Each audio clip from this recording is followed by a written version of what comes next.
Happening now. We'd like to welcome our viewers from across North America and around the world. This is the EdTech Situation Room, episode 356 for my birthday, August the 20th, 2025. My name is Wes Fryer, and I am coming to you from Charlotte, North Carolina, where I am a middle school media literacy and STEM teacher. And joining me, as always, is Dr. Jason Neiffer, who's having some bandwidth issues. And Jason, you were frozen in a somewhat cross-like whatever, I was about to say formation, but anyway, we're having a little video lag issues, but we will persevere. And the EdTech Yoda of the North, the person who knows more about AI than a lot of other people, and somebody I have not been able to talk to since July the 9th. And I think this is our longest break that we've had. So I guess we kind of went on a summer break. Good evening, Dr. Neiffer. Well, hello, Dr. Fryer, and it's a real pleasure to see you tonight. We've been, texting back and forth a little bit the last couple of months now. But yeah, it's been a while. It's so wonderful to see you, and happy birthday, sir. I'm super glad you were born. And is it chopping up? Unfortunately, I don't know. Maybe we might try just shutting off your video, as much as I hate to say it. And let's see if your bandwidth will be better, because your audio was pretty choppy there, and the video's frozen again. So we have a couple live viewers. Hello to my dad, who is in Manhattan, Kansas, and I will suspect that we have Peggy George, who is in Phoenix, Arizona. Jason has dropped off. Jason actually did restart. He said he's having a bit of a wrestling match with his cable provider, and okay, he's back again. I'm seeing the video. It feels like this might be better, right? Yes. No frozen video, and I'm hearing the audio. So, it's always fun to be your own technical support. So here you go. Yeah. Well, I mean, the irony of this, of course, is that I actually have access to all three major wireless providers. Because that's one of the guys that I am, and it was the third time was literally the charm here. So I'm finally on my my work wireless hotspot. So, hey, Dr. Fryer, again, happy birthday to you, sir. And I don't remember, what is this? It's a podcast. Are we chit chatting? Are we talking about politics, international intrigue? Is this about spies? I just have no idea. No, the whole thing with the deep intrigue and spies and mysteries and all that is evidently just yesterday. I mean, since we've been going here, YouTube is number one on the podcast, and it's all about interview shows. So, I think Peggy and Tom Fryer are live viewers here, and we don't always have that. Wow. So we are here to talk about the tech news, and to just be fully transparent with everybody, this is usually either Jason or I will do some links, but this is the first night that neither of us did any links before. However, I have tossed a few things in there, and we have a Google Doc, which you won't be able to see a lot of links on right at this moment, but we are going to be adding them there, and that is accessible by going to our website, which is edtechsr.com/links, and we are here to discuss tech news and put it through the proverbial,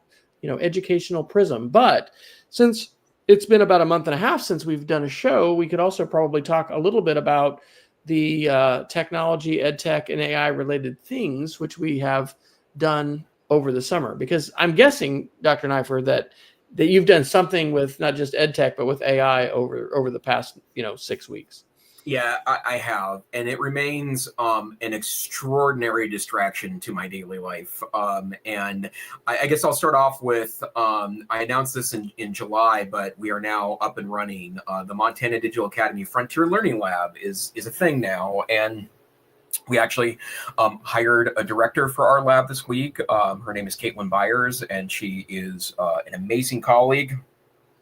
And a really is it already starting to break up, Wes? Yeah, it is. It's just terrible. And for those of you that, if this is your first show, yeah, I was going to say, let's try the no video. StreamYard, which is what we're using to stream, truly is a fantastic platform. And it's usually like no latency. It's just like we're sitting across the table from each other. So Yeah. let's give that a shot. I've pulled up the website. It is the Frontier Learning Lab. So it's basically montanadigitalacademy.org/FLL. And Yep. how long has the FLL been in the works? Well, started having these conversations with legislators in 2024, and as legislative initiatives tend to go, it weaved its way around, and had a couple of trials along the way. But we're just so thrilled to have legislative support and gubernatorial support for our vision, which is to really put expert information in the hands of teachers and let them think and create appropriately. Not unlike your philosophy, Dr. Fryer, about playing with media. We've been talking a lot about playing with AI and the importance of getting past the sometimes unhelpful narratives that I think have dominated the AI discussion so far.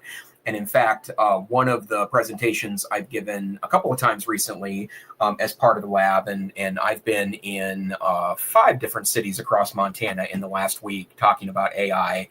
But one of the things that we talk about when we're helping teachers, kind of ideate on this, is that there are 4 very predominant narratives in artificial intelligence right now, none of which I think are helping us figure out what we're going to do about this broadly as culture, and more specifically education, deal with generative AI. One of those narratives is that AI is a cheating machine. One of those narratives is that AI rots your brain. One of those narratives is AI creates superpowers for you. And I am now not remembering the 4th narrative, but the bottom line, that AI will save you time. And it's not like that there isn't an element of truth to all 4 of those. It's just that we can't seem to get past some really broad and unnuanced views about generative artificial intelligence. By the way, I'm just gesturing wildly, even though my video is not on. So the thing that I keep thinking about is that, and actually I'll say this absolutely for sure, there's not a lot of EdTech people I follow on places like YouTube. And it's not like they don't give good advice. It's just that I do feel like that a lot of it is very surface level advice. And it's really about that, teacher time savings, which, our profession could use a time savings like no other.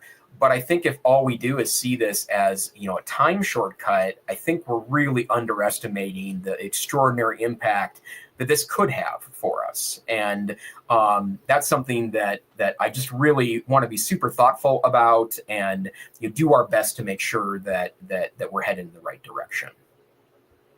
Absolutely. Hey, and your audio is definitely better with the video turned off. So I will continue, and we'll continue to drop some links into our chat. And also I am populating our Google Doc with links as we talk about them. It's interesting that you're talking about those narratives. Participated in a very challenging and beneficial conference in July called the Civics of Technology. I wrote a couple posts on July 31st. I wrote one just from day one called Civics of Tech 2025. And then on the next day, I wrote one called Is Any AI Use Ethical? Because a number of folks, including some keynote speakers at this 2-day online conference, which was fantastic.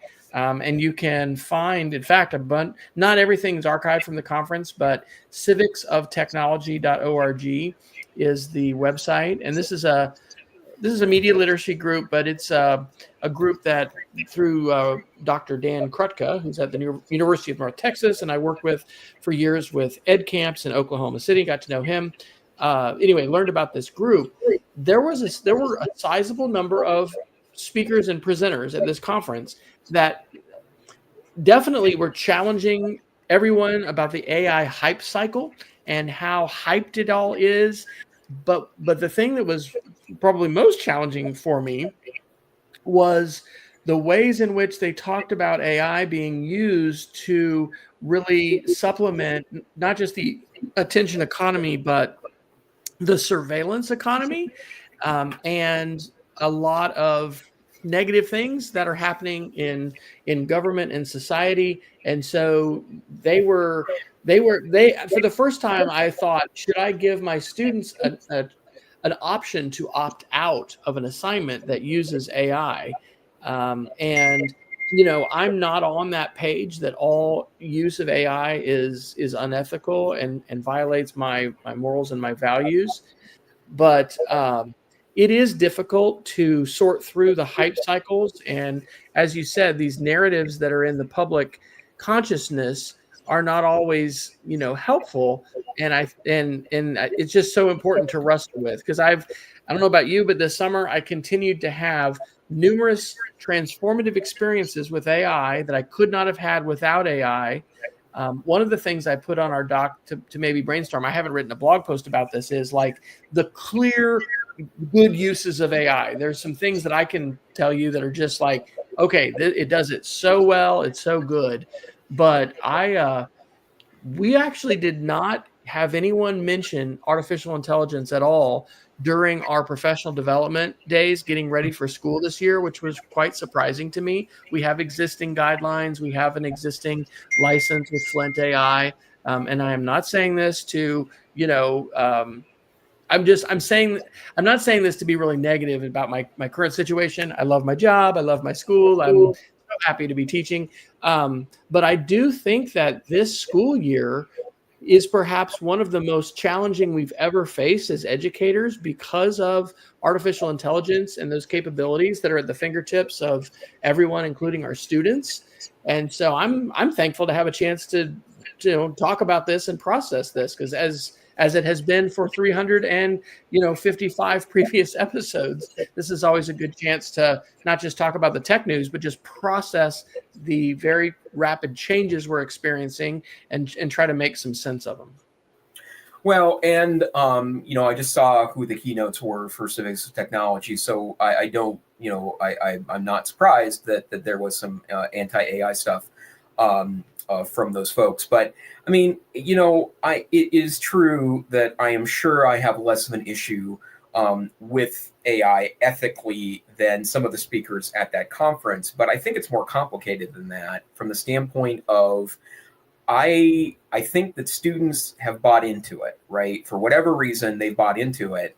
And if we say that the only meaningful education they're going to get about AI is from social media, then I think we are dooming ourselves to the worst of AI, right? Like, I think one of the ways that we can help ethical AI use is to teach ethical AI use, right? And, I think there's an argument to be made. I don't believe it, but I think there's an argument to be made that no AI use is ethical. That's something that certainly we could put into the marketplace of ideas. But the bottom line for me is that a lot of the arguments that are seemingly very pushy against AI, I just don't think are based in not in reality, but in the totality of issues. And what I mean by that, the environmental one is a really critical one for me. I do think that it's very problematic that AI is a high energy use process. I think we use too many fossil fuels in this nation. I want renewables. I happen to be, maybe in betrayal to some of my environmental philosophies, to be pro-nuclear, because I think the only chance we have in the United States to become carbon neutral is to embrace nuclear power. I get that that's problematic for a lot of people, especially in the environmental sector of philosophy. But that's why Europe doesn't have as big of a carbon footprint as the United States does. It's why Japan doesn't have as big of a carbon footprint like the United States does, even though those are highly industrialized nations, right? But all of this talk about how terrible AI is for the environment couples it into one broad stroke. But also, we don't talk about that in regards to anything else, right? I can't imagine that there's a low environmental footprint for TikTok, right? And I would argue that AI has much more value than TikTok does. from the standpoint of truly doing good things for people. In fact, we have very firm evidence over a long period of time that social media is highly problematic for a lot of reasons, especially to our students and adolescents. And yet we don't talk about the environmental impact of that. And I would guess that the data centers that people like Mark Zuckerberg and the Meta crowd are talking about aren't just for AI. They are also very much to help, continue on their social media usage. And so, if we want to talk about the environment, great. Let's talk about the environment. That's something that I think we very much should be very thoughtful and conscious about. But I'd like to independently say that, we shouldn't talk about AI in schools, or we shouldn't help students understand AI because of its environmental impact. That's something that I think, has much more broad implications than simply generative artificial intelligence. And, it's really weird. I feel like sometimes I am an AI apologist, right? Evangelist, maybe? Yeah, well, and the bottom line is I find a lot of things very troubling about AI, right? The training processes. I do personally believe that if you own a book, that you do have a fair use claim, and utilizing AI to help analyze it, or you'll create a database for yourself. That has been something claimed by courts. But no, I think it's bad that some of these companies mass downloaded books via piracy in order to train their models. Like, that seems highly problematic to me. I also think that some of the heavy, aggressive pro AI in school arguments do very much struggle with not understanding the way learning works, the way brain science works. And no, I would not be a fan of stopping teach writing in schools because AI can write for you, because AI is a critical thinking exercise, and it is a builder of critical thinking. But I find that I find that you can't be in the middle here, because I've been accused by both sides of in arguments I've gotten into that I'm pro AI or I'm anti AI. And I think centrism or a middle ground philosophy is really the only chance we have here. Yeah. Well, the probably the number one thing that troubled me specifically at that conference, but when I also hear people say when people are going to say a very, let's say damning and condemning, very negative, all AI uses is unethical, AI is terrible. I hear people say that who are not using AI at all, and people who have not, and who say, I just refuse to. And so getting an opinion from someone, to take a cooking analogy, it's like someone giving you a very, very strident position on, I will never cook with cast iron, and I never have, and I don't cook.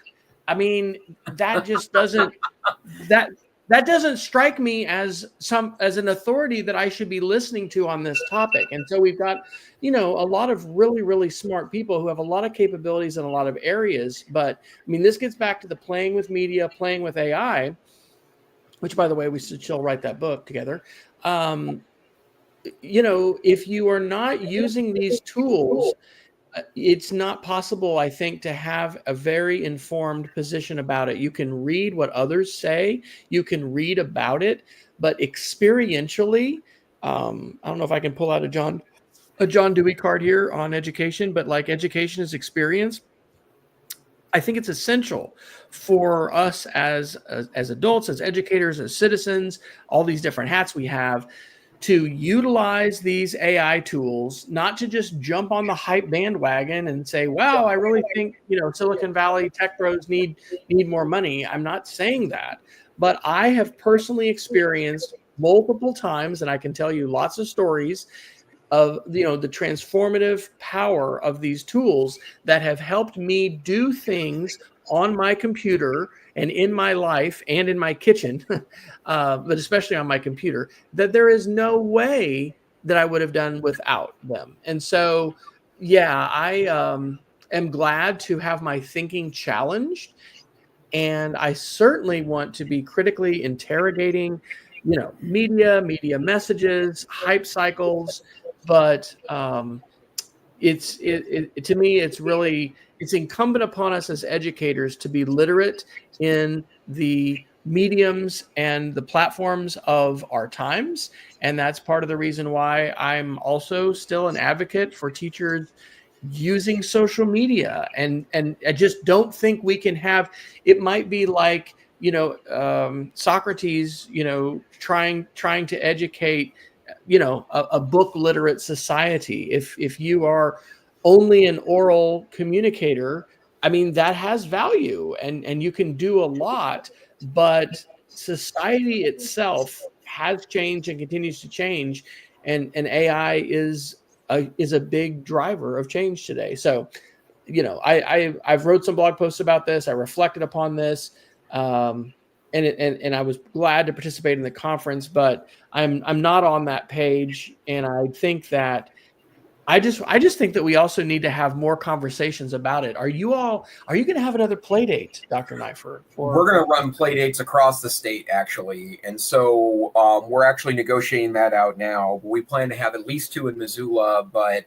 we're looking as far east as Miles City, maybe as far north as Havre, maybe Bozeman or Billings, and then a couple of smaller towns in more remote areas. I feel like that that model is just so important, right? And even, and I will say that I did get some pretty cranky. I've spoken to 4 faculties in the last 2 weeks. I did get some pretty cranky people that, were annoyed by it, or and part of it too. I kind of laughed a little bit that an A-lister EdTecher on LinkedIn a couple of weeks ago was talking about how that everyone needs to be really cautious. Don't schedule a webinar in August. Teachers are so busy and they've got so much to do. And then the next day, that person was in a big town giving a 6-hour presentation to faculty in some school. And it's like, well, they also, need to work in their classroom too. So be careful about what you're advocating for. But, I get that it's actually a hard time to be in schools during August. And, we have gotten some good feedback about what we've been working on for sure. And so that's nice. But, I did have some teachers that, one wanted to mix it up with me a little bit about the MIT research and claimed I was misreading it. And I said, have you read the whole study? And the answer was no. And, that's something that, we could have arguments about, but I think we need space to do that, right? I'm not saying I'm right about AI and about the way I think we should integrate it in education. I am right that right now, the only voice in most students' lives is social media on this. And I'm including their parents too. I mean, there's still a ton of parents that aren't, actively managing their kids' cell phone. Some are actively choosing not to do that. In fact, I know some very tech-savvy parents that have chosen not to manage their kids' phones, not to turn parental management on. They also know their kids' passcode and, flip through it every couple of weeks. So it's not like they're completely ignorant to what's going on in their kids' lives. But I will say that, a lot of parents just don't get what AI does. And in fact, with the news media talking, hyping it, I do not disagree that there is a lot of hype around AI. There's a ton of hype around AI. In fact, even today, Wall Street took a dive because I didn't get a chance to dig into the story more deeply, but like 91% of companies saying they haven't experienced a return on investment with AI yet. I'm zero surprise about that. The tools are still, despite their advances, very much in their infancy. But I also feel like that most people are approaching it, quite frankly, like education's approaching it, like it's a magic box that you switch on and your world becomes instantly better. It's those institutions that are digging deeply into what AI can do for you and are thoughtfully figuring out where it fits in the bigger perspective that I think are really, you're going to end up winning this, right? Is there a hype in AI? Of course there is. There was hype in the internet too. And in fact, in the late 1990s, there was plenty of me to suggest that we guessed it. Internet's a fad. It's not going to go anywhere, and it's too hard to use. And now the internet is required for engagement in most of our society and culture. Does that mean that we're doing it all right? No, right? In fact, I think schools probably need to spend some time thinking about the internet too while they're at it, and cell phones and social media. But we just don't have the luxury to leave students on their own when it comes to AI, because otherwise it will turn into a real apocalypse for academic dishonesty. Absolutely. Well, I went ahead and dropped 3 links in, and we are usually, as longtime viewers will know, talking about tech news, but it's been a while. And we did, by the way, think about just calling it the AI situation room or something else. Lots of AI talk, but I want to pick up on your social media and phones, because this is our second day back with students today, and we have continuing the same policy we had last year with cell phones for students, which is that there are no cell phones allowed at all during the day, or smartwatches, unless teachers give us specific permission for that. And the 3 links, I went to Google News, I put in cell phone schools, and the first 3 articles I pulled up dated today. Missouri Independent: Missouri districts begin new school year with state mandated cell phone ban. KCCI Des Moines: back to school, Iowa students will return to class with cell phone restrictions. The Texas Tribune: from a cell phone ban to 10 Commandments posters, new state laws bring big changes to Texas schools. Last year, we only had this cell phone and smartphone ban at the middle school, and this year we have it at our high school as well. And I think that absolutely we need to address social media and address the media environment. But it is... kind of this is a very delayed reaction on the part of, well, I guess I need to be careful. States, it is.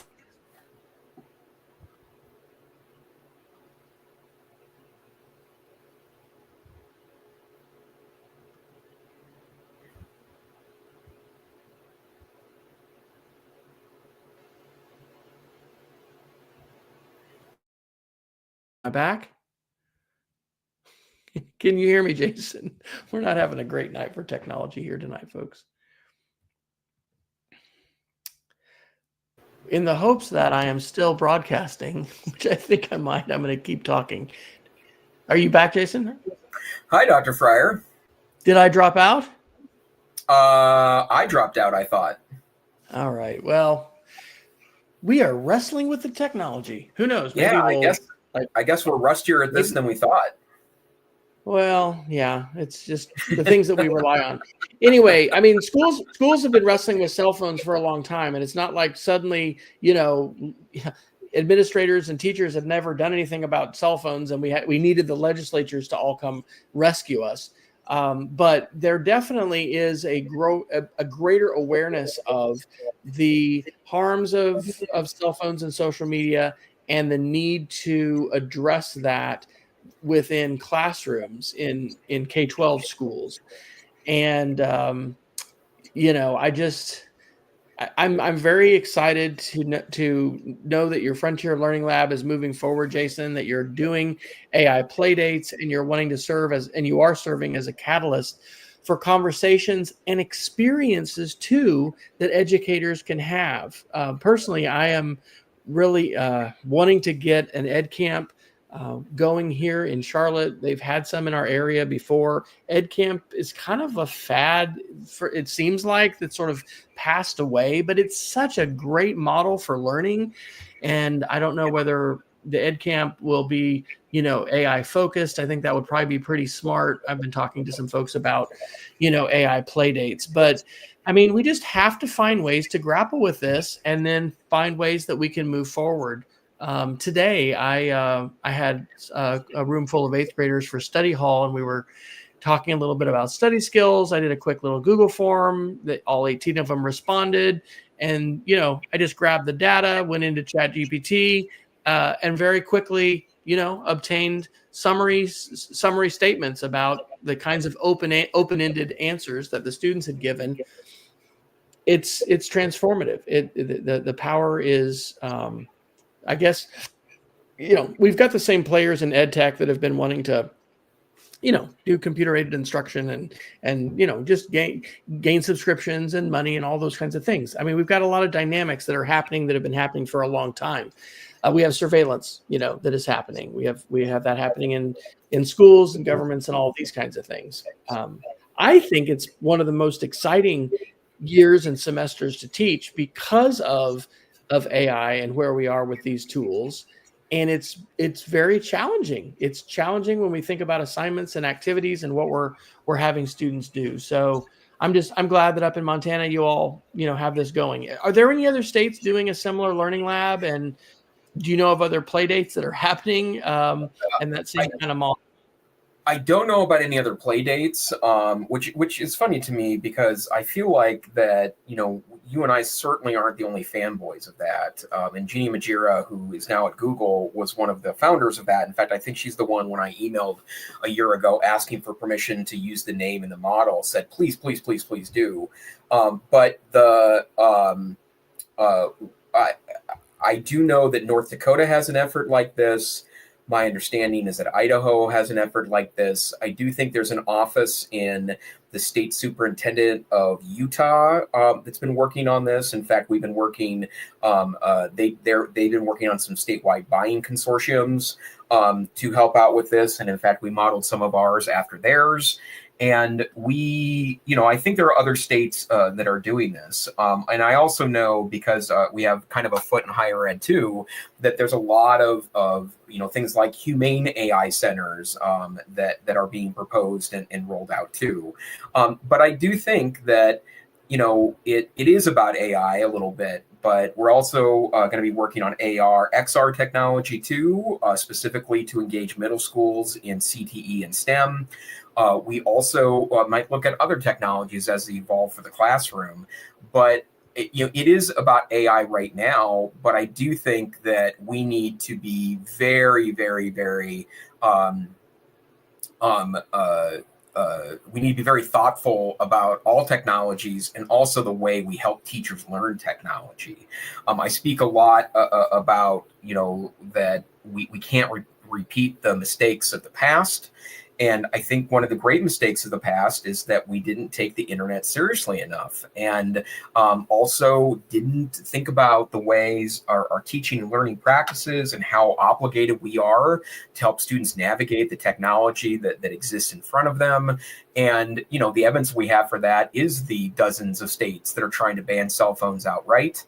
And to be honest, I'm not wholly against a cell phone ban, maybe not at the state level, but I understand why a school might go in that direction, because in absence of good usage on behalf of students, tech ethics and tech literacy to help students fully embrace how to use those devices right, you can't do it in an ad hoc way in this classroom and not that classroom. A ban, or at least a put it in a locker up strategy, I think is a very reasonable step in 2025 based on the evidence that we have. But it doesn't mean that we can't look at cell phones, and their presence in our classrooms 20 years ago and talk about how perhaps we could have treated that differently. And of course, the other evidence we have that we didn't take the internet seriously enough is March 2020, right? The sheer terror of all the teachers that moved online. And it's not like I blame teachers. Teachers, there were plenty of teachers that did fine technologically wise, right? Some of them were in districts that did prioritize good, healthy professional learning, but a lot of districts haven't. And, an optional once-a-year workshop on how to use the internet is not the kind of supportive professional learning that our teachers deserve to help understand their role in helping students navigate the technological society in front of them. And what I find dangerous about the absolutely no AI is ethical is that we could certainly have a philosophical discussion about that. but it's all over our kids' phones now, right? I mean, the top 20 apps in almost every category have an AI component now. And if our voice is not in this to help students navigate it, and I'm sorry, it's not enough to navigate it by saying all of it is unethical, then I think we are very much in trouble. And, we will then repeat the mistakes of the past. I'm so glad you mentioned March 2020 and COVID, because I was just visiting with a colleague about that, and we were, telling tales of what our COVID experiences were like for us professionally as teachers and for our families. And I really have had this sense that, COVID was traumatic, and a lot of folks were just and are just ready to get back to business as usual. It was very unfortunate that in many schools, including the school where I was teaching at the time, many teachers had not had online learning experiences themselves, much less teaching experiences. We are asking teachers, as far as I know, in schools everywhere, to do far more with educational technology than ever before. And we're assuming that we can figure out, I'm a middle school classroom teacher right now, that we can figure all of this out, from email filtering to, the learning management system to, module design and, the creation of lessons that are face-to-face and have an online component. I mean, it's just a really, really high bar. And so I would love for us to have a greater level of professional development and a greater level of culture around professional learning, because I think that's really what is essential. It's not just about, oh, I took the AI workshop, I'm good now. It's about this culture of professional learning and being able to regularly have ways to get renewed and refreshed, and yes, to be challenged, but also to have practical ways to improve, the conversations and the activities and the things that we do in the classroom. So I will. I'm going to continue to explore what possibilities EdCamp and Playdate wise, we can have here in North Carolina. We do have a mandate for some media literacy, and I think it includes some AI literacy. And this is something I want to follow up with a little bit more. And you may have your finger on the pulse of this. I know that OECD, if I'm going to say this right, that administers examinations, in Finland, it excels at these all the time. There is a working document and working set of standards for AI literacy. And of course, there's a standards movement that is going to be around, artificial intelligence. So I'm sure those are some conversations that you're a part of and thinking about as well. But if we don't build cultures within our schools and our departments and our classrooms where we're learning about these tools and we're sharing what we're learning, I think that's really the most critical thing, irrespective of what our school district, state may adopt in terms of curriculum or directives or standards or anything like that. Yeah, absolutely. Okay, I want to throw this at you. I didn't give you prep for this, but I've been thinking about this AI clear use cases, and for sure these first two, and we can maybe come up with some more. These are things, especially the first two, that are so clearly amazing to me with AI.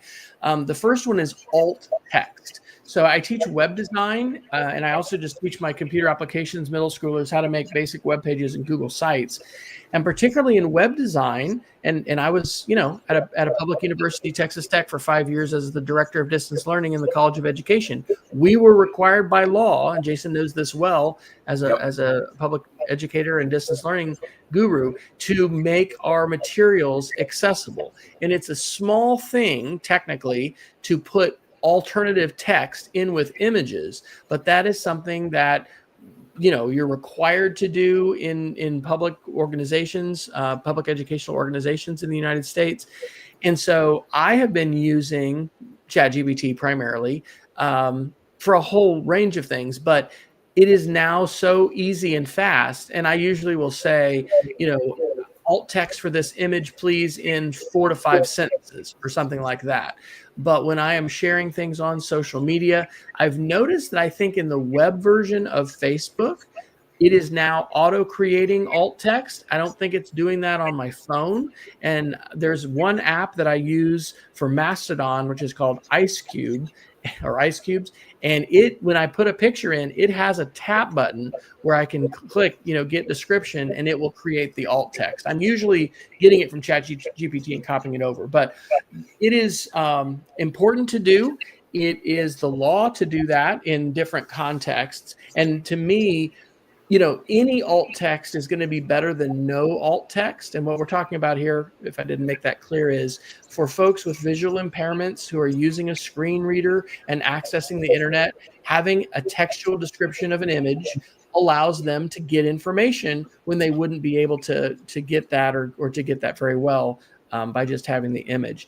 I put 3 things on this list. My second thing is troubleshooting tech issues. I have been using ChatGPT to figure out WordPress issues. I have this virtual private server that runs Linux that I host a bunch of websites on, including our EdTech SR. It is mind-blowing how helpful it can be for me to copy, for instance, a log of errors and then give that raw log to the AI and say, can you tell me what is happening with this? And I'll get more descriptive with it as well. But anyway, those are 2 just absolutely clear cases where I'm able to get stuff either faster or in greater detail in the case of alt text than I would normally take time to do it. And in the case of the troubleshooting stuff, it's like, I don't know, what's the way of saying that you are sort of like way out of your league? Like I am able to troubleshoot, tech situations that's well beyond my independent ability to do and to understand. So have you thought about that? Are there some things you would add to that list of like, clearly this thing is so much easier, better to do with AI?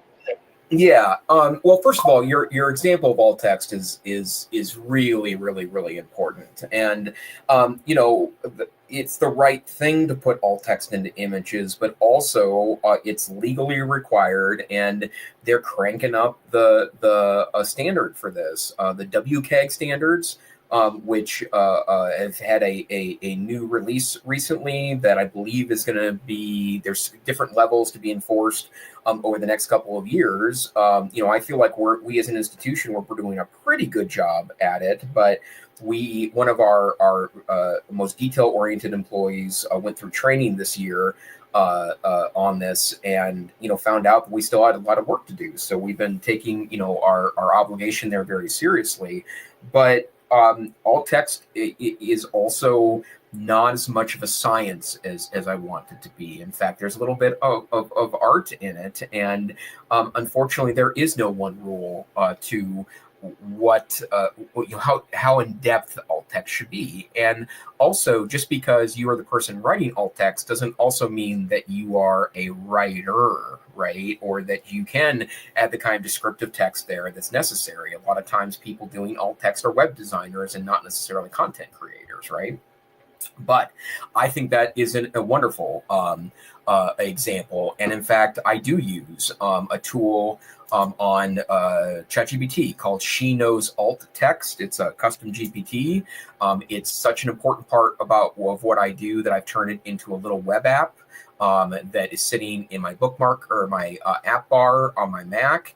And She Knows Alt Text will write multiple examples of alt text for you, and even give you SEO optimized alt text, right? And I think that's the kind of stuff that is pretty hard to beat. And Dr. Fryer, I don't even know if I have the link document up, so I'll just throw it in chat. I just dropped it in chat. I googled She Knows Alt Text custom GPT, and there it is.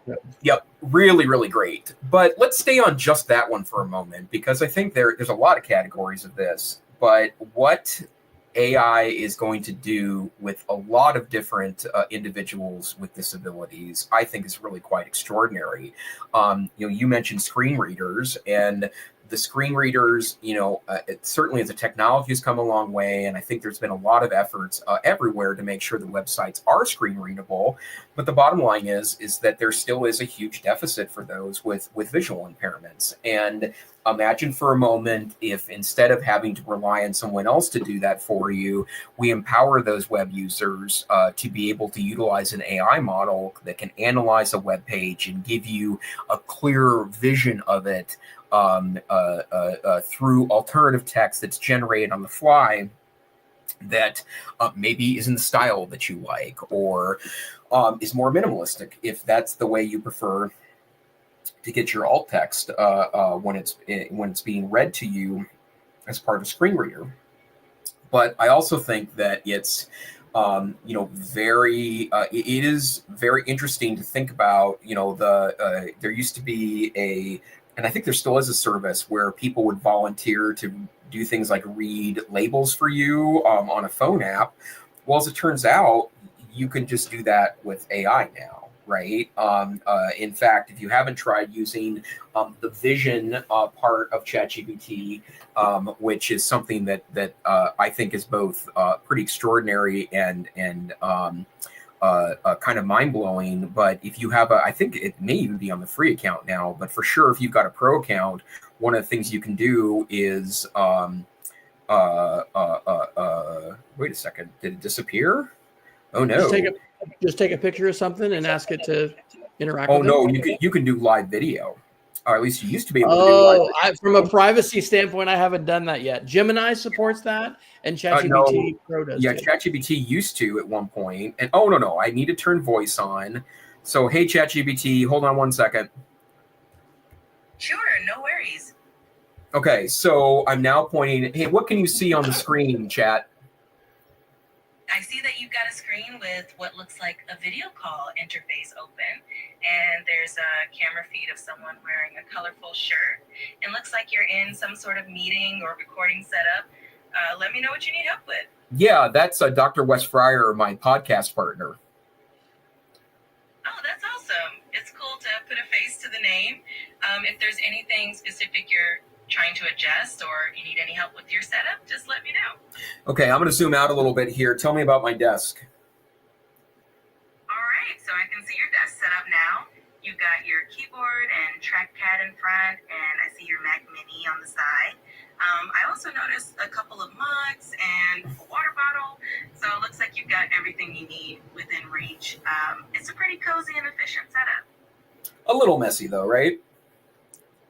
It's got a bit of that lived-in look, but that's totally normal. It looks like you have everything organized in a way that works for you. If you want to tidy up, maybe just a little cable management or clearing up some space would do the trick. But it's definitely a functional setup. And what am I looking at now? It looks like you're focusing on a mug with the Montana Digital Academy logo on it, and there's a pair of glasses resting right next to it. And now? Personal touch on your desk. And now? Now I can see a different angle of your desk, and it looks like there's a small device that might be a timer or a controller next to your mug. It's pretty neat seeing all the different tools you have on your desk. Okay, thank you. Is her personality and not only accuracy of observation, which probably gets to a lot of the benefits for disability and visual impairment, but like the nuance of personality that's there, isn't that just uncanny? Yeah, and in fact, so it's funny, we haven't. I think we talked about earlier this year the sycophancy issue with AI. I think that's right. One of the podcasts we did manage to launch. But of course, ChatGPT released 2 weeks ago that one of the things that a lot of people noticed almost right away was that they seem to tone down quite a bit the personality. And I'll admit I missed that a little bit too. Because I enjoy interacting with ChatGPT. I don't like interacting as much with other models because ChatGPT now, with memory turned on, has a pretty good idea of how I work and what I like. But I missed that a little bit. And I was able to add a couple of those things back in, and really ChatGPT really just wants to like make you happy, right? Which, could be good, could be bad. So it will do what you ask it to do in the end. But yeah, that I think there is something to, the delightful interaction that I have certainly seen. And, I was a little disappointed. I did watch the TWIT podcast Intelligent Machines last week, which is the replacement for This Week in Google. I hadn't listened to a TWIT network podcast in some time. So I wanted to hear a little bit about the ChatGPT 5 rollout from their vantage point. I was a little disappointed that they seem to be mocking people that, we're having some distress over the loss of the personality in ChatGPT. And also, they seem to have retuned it to diminish its use as a counselor or a mental health asset. I'm not even quite sure what to call it. And, I get that, right? But there is a lack of mental health care in the United States. And to be honest, people are lonely, right? And, I myself, have used mental health services. I have access to that because I have good health insurance. Not everyone does. I could also see that if you have no other options, that working through something with an intelligent bot, right? There's risk there for absolute sure. But I'm not sure if I'd be so quick to mock people that found use in that. Yeah, absolutely. On a logistical note, we did start about 10 minutes late. So if you're good, Jason, to go about 9 more minutes, we'll do the full hour. Yeah. These are chat bots. And in lots of podcasts now, we are hearing different stories of chat bots gone bad. It continues, though, to just absolutely hit me over the head how important the prompt is. In the case that I just heard about, and this was, I think this was an elderly person. He was the chatbot said they were a real person in New York, and this person had left home and ended up dying, en route. It was a tragedy. It was somebody who was suffering from mental illness and some mental health challenges. There's all kinds of situations that people are facing, but and if you want these AIs to, try to sort of like, what was the Oracle of Delphi? If you want to have your own Oracle of Delphi and get spiritual guidance and, think that ghosts are talking to you, or, you're talking directly to God or whatever, like there's crazy stories of people doing all kinds of things.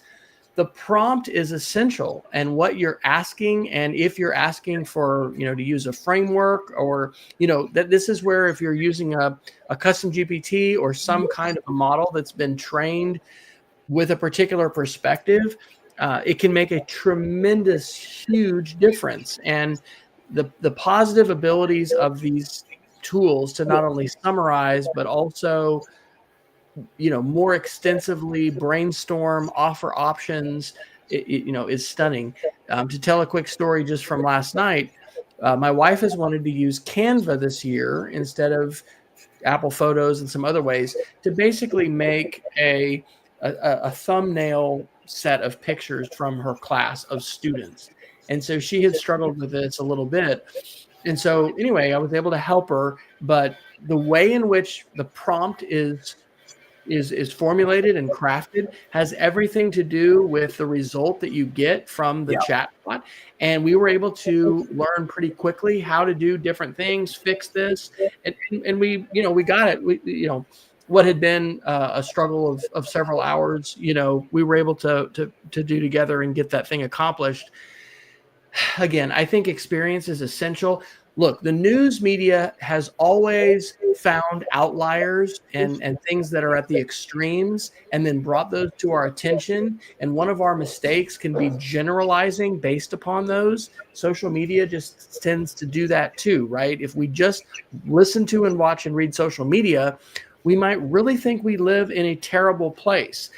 In terms of like this world. I can tell you that there's so many stories coming out of Hurricane Helene and the devastation that hit, Western North Carolina and other areas of neighbors helping neighbors, of assistance, of so many good things. We need to make sure that we're not generalizing just based upon outlier, bad examples. So anyway, I'm rambling, but I think that back to the alt text thing, there's got to be more examples, because when you talk about, a counselor or something like this, yes, we can use AI to do that. Yes, people are doing that. People are, I guess, making money selling apps that do that. But there's a lot more complexity and nuance to that than like a more simple application like, hey, it can write some pretty good alt text. And so I've been thinking about trying to identify, and maybe you can even help me with what you would call that, but it's sort of like the simpler or clearer case for AI use. And maybe that's just because it's a simpler thing. I had put cooking and recipes in that. You got to be careful, right? Especially if you're eating something. But I mean, just the other night, I fried my own catfish for the first time, but I didn't have any tartar sauce. So guess what? I was pretty sure I had the ingredients, and AI told me, and I was like, yeah, well, those things sound okay. I'm gonna mix that up, a little relish, mayonnaise, lemon juice, whatever, garlic. It was great. It was great. And so I do cook with AI frequently. Now I don't do exactly what it says without using my brain, and I am a fairly decent chef. And so, that's different than someone who has no experiences, and I'm not going to, serve something that's, poisonous to my family. But anyway, I don't know what you would call those things, but it seems to me it's sort of like the simpler, more clear-cut cases that aren't as complex as like use it as a mental health counselor. Yeah, and we should keep tossing this back and forth, because I think there's a good presentation there in the making. But another example that I honestly think it should not be a big deal. I think for maybe a handful of people it would be, is the multiple choice question engine that we released last year at MTDA. And part of it is that there is a lot of research to say that teacher-written multiple choice questions tend to introduce bias and also very low-level questions, knowledge-level questions. But more importantly, I just don't understand, especially since that is more of a science than an art, why you wouldn't take advantage of something. And I would agree with you, Dr. Fryer. No, you don't want to just hand out, automatically generated questions to students without vetting them yourself. But, we've been saying that about the internet for a long time now too, right? And, we don't want, we don't want you to just hand out something that you find on the internet, or a YouTube video. You should review a whole YouTube video before showing it to students. But we've been talking about that for the better part of a decade now, right? Or better part of 2 decades now. And there are sensible rules that we want to be very thoughtful about. But let's not. Again, this is what is it for me has been a real struggle about this debate, is because I do feel like there's this all or nothing ethic on both sides of the issue that I just don't think is particularly helpful. And also, I don't think it helps us understand what to do with students, that it doesn't give us the kind of insight that helps us understand these things better. So again, I identify as an AI centrist. It seems tongue in cheek. It's not, but I have significant concerns about AI. My biggest concern is that we ignore it, right? Because maybe for the 17th time today, I'm going to say this out loud. Right now, the only voice in most of our students' ears is social media. And they're not talking about AI as a thought partner or AI as a essay editor. They're talking about it as a cheating machine, or they're talking about it as a what are the other references I've seen lately? This is very, very, very popular on TikTok. A lot of the apps that do things that I think most of us could agree, violate academic honesty standards. The vast majority of the ads for those types of apps talk about it as how do I put this? Talk about it as a time-saving hack, right? Like, here's a time hack for busy students. Well, it's not a time hack for busy students. It's cheating, right? And we can all recognize that, but we also don't really see it that way. And our students don't really, we don't see it that way because it's cheating. But if we refuse to do anything else with it, then or to give a counterpoint to it, yeah, no wonder students are not handling this all that well. All right. Well, we are coming up to the top of the hour. If you want to grab this is improv night, ladies and gentlemen. If you want to grab a Geek of the Week real quick, I've got 3 fast ones to share. If that sounds okay. Is that all right? Yeah, go ahead. And in fact, I can give a little preview on the next time we're going because I have discovered some wild stuff. So go ahead. Yeah. Well, and we've talked about this before. Like, we've done some demo stuff, like rather than just like going down articles. That's been incredibly helpful for me, and it's led to me, using some of these tools and doing some things because I got to see you. It's the awareness level, and that is important. Like doing it yourself, play date, that's great, but just like learning it exists is also really valuable. So. Here is a book that's a few years old now, but it's still fantastic. This is by Mike Caulfield. We talked, a few episodes ago, which was a couple months ago, about a great prompt that he has created for using the SIFT web literacy framework. He was doing it with Claude, but with an AI platform. This is his book called Web Literacy for Student Fact Checkers, and it really is an excellent resource. I've been sharing that more, not only academically, but just also with folks I know on Facebook. And, this idea of wait, before you share, let's, investigate the source and do some of that fact checking. The next one I've been using this summer, a social bookmarking tool called Pinboard, and a shout out to Alan Levine, Cogdog, who is always an amazing, just creator and sharer and digital, a font of digital creativity. I'll say that. And so anyway, I saw he was using Pinboard, and he had an automatic thing set up for sharing. So these are my social bookmarks that I've tagged EdTech SR, which we're not all going to be talking about. I have a little script going that whenever I have a podcast recommendation now, it auto posts over to Mastodon. I can't do that yet with Blue Sky. But anyway, that's good. And then last thing is just a quick podcast. This is a podcast I just discovered in the last few weeks. It's called Digital Digging. I don't like this word, the in blank of Google. This is the enshittification of Google.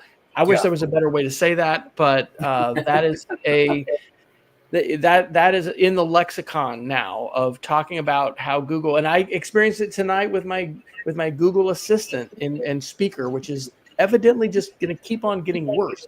But usually it's talking about search results. But this is a fantastic episode. The main author is Hank Van Es. He did publish one of his episodes that was just a straight up Notebook LM podcast, which I was like, not completely thrilled with. But in this episode, he talks to Paul Myers, who is with the BBC and specifically with BBC Verify.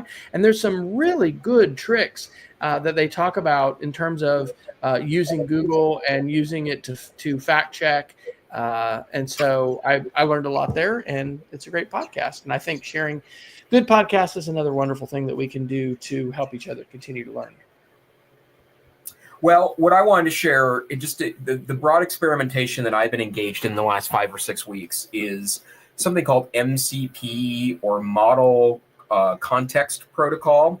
And if you've been keeping track of kind of the YouTube industrial complex around AI, that there has been a bit of a shift in the idea of prompting, right? And to be clear, we talked about this earlier this year. There are some people, a couple of A-lister EdTechers that say that prompting is dying and that it's not necessary. I think the story you shared about Shelley, I think is really my experience too.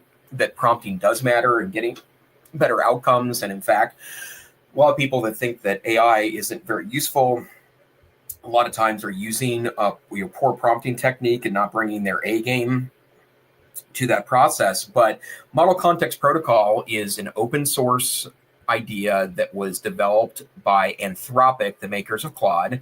And basically what it does is that it allows you to access groups of files, right? Not like as part of the context window, right? Because the context window, I mean, they're a lot bigger than they used to be, but ChatGPT, Anthropic, Google can only hold so many tokens in a conversation and understand them.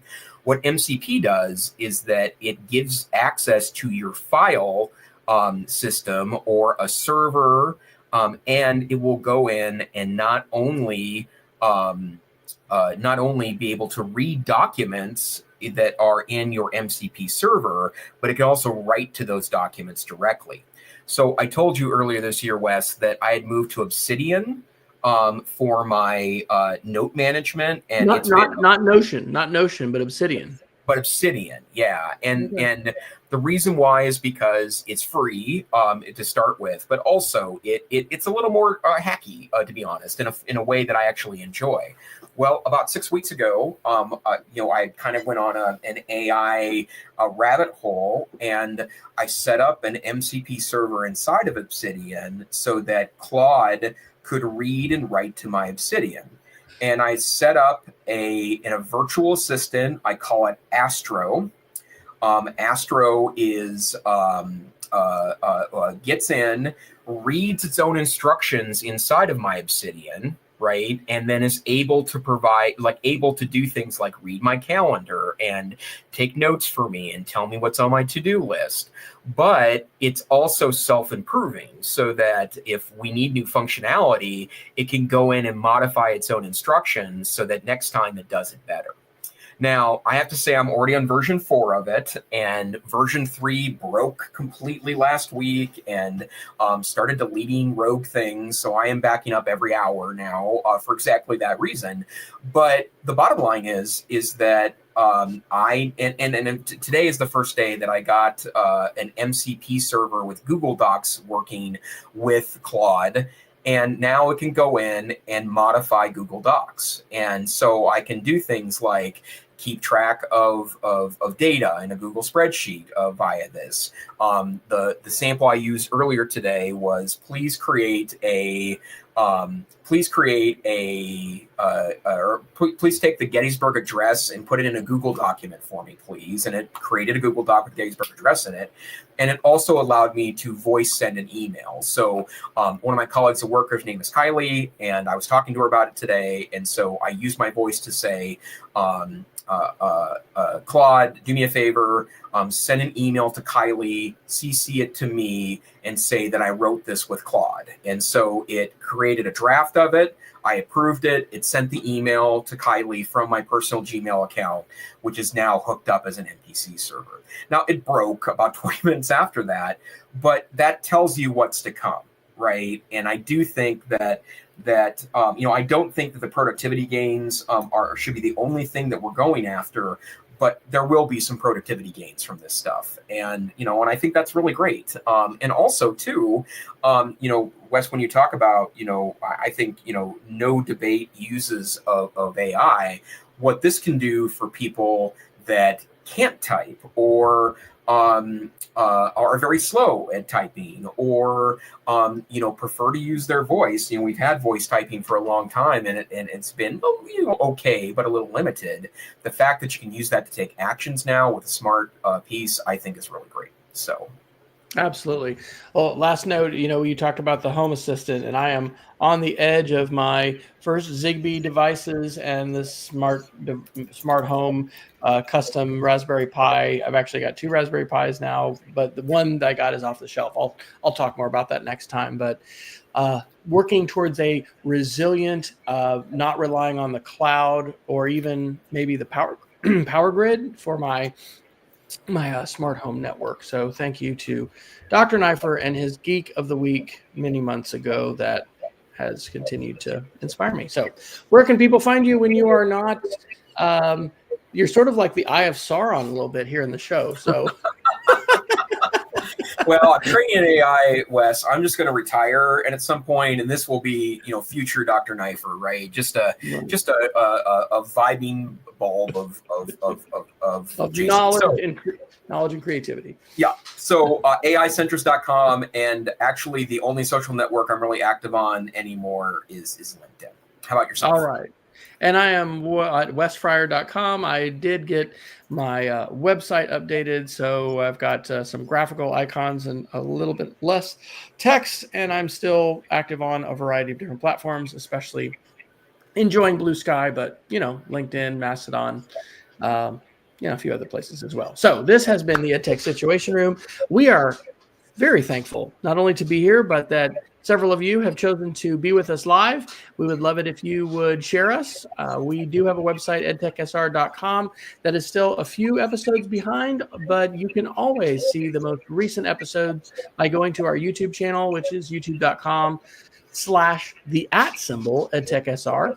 But you can also just get all those links at our website, EdTechSR, including the links to our show notes. So until next time, we encourage you to stay safe, stay savvy, keep an open mind about AI, and keep playing with media. That's what I say.